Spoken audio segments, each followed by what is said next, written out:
আজ আমি আবারও চলে এসেছি একটি শ্রাদ্ধ বাড়ির অর্ডারের ভিডিও নিয়ে। আজকের এই অর্ডারটা এসেছিল কুন্নগড় মাস্টার পাড়া থেকে, আর টোটাল আজকে আমরা 50 জনের জন্য খাবার ডেলিভারি করেছি। আর আজকের মেনুতে ছিল লুচি, ছোলার ডাল, আলুর দম, ধোকার ডালনা, চাটনি আর পাঁপড় ভাজা। আর এই কড়াইটা দেখে তোমরা নিশ্চয়ই বুঝতে পারছো যে একদমই নতুন কড়াই। হ্যাঁ, এই কদিনে কিন্তু আমার প্রচুর অর্ডার ছিল, আর সেই অর্ডার থেকে লাভ হওয়া কিছু টাকা দিয়ে কিন্তু আমি আমার এই ক্যাটারিং এর কয়েকটা বাসনপত্র কিনেছি। আর এইগুলো কেনার স্বপ্ন কিন্তু আমার অনেক দিন ধরেই ছিল। সত্যি কথা বলতে এতদিনে আমার সেই পরিমাণ সেল ছিল না যে এত দামি দামি বাসন আমি কিনতে পারবো, কিন্তু এই মুহূর্তে তোমরা আমার ভিডিওগুলোতে এত ভালোবাসা দিচ্ছ যে আমি প্রচুর পরিমাণে অর্ডার পাচ্ছি, যার কারণে আমি এই নতুন বাসনপত্রগুলো কিন্তু কিনতে পেরেছি। তোমরা যদি দেখতে চাও যে আমি কি কি বাসন কিনেছি তাহলে কিন্তু কমেন্ট করে জানিও। অবশ্যই আমি তোমাদের একটা ভিডিওতে সমস্ত বাসনগুলোকে দেখাবো। তোমরা ঠিক এভাবেই আমার পাশে থেকো এবং আমাকে সাপোর্ট করো, তাহলে কিন্তু এক এক করে আমি আমার সমস্ত স্বপ্ন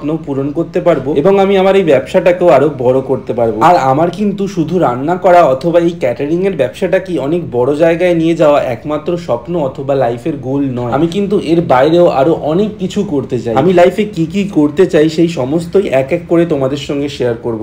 তোমরা খালি ঠিক এভাবেই আমার পাশে থেকো। ভিডিওটা ভালো লেগে থাকলে লাইক, কমেন্ট এবং শেয়ার করে দিয়ে অবশ্যই আমাকে সাবস্ক্রাইব করে দিও। আর যদি ভিডিওটা ফেসবুক কিংবা ইনস্টা থেকে দেখে থাকো অবশ্যই কিন্তু আমাকে ফলো করতে ভুলো না। আজকের মতন টাটা, আবার দেখা হবে নেক্সট একটা ভিডিওতে।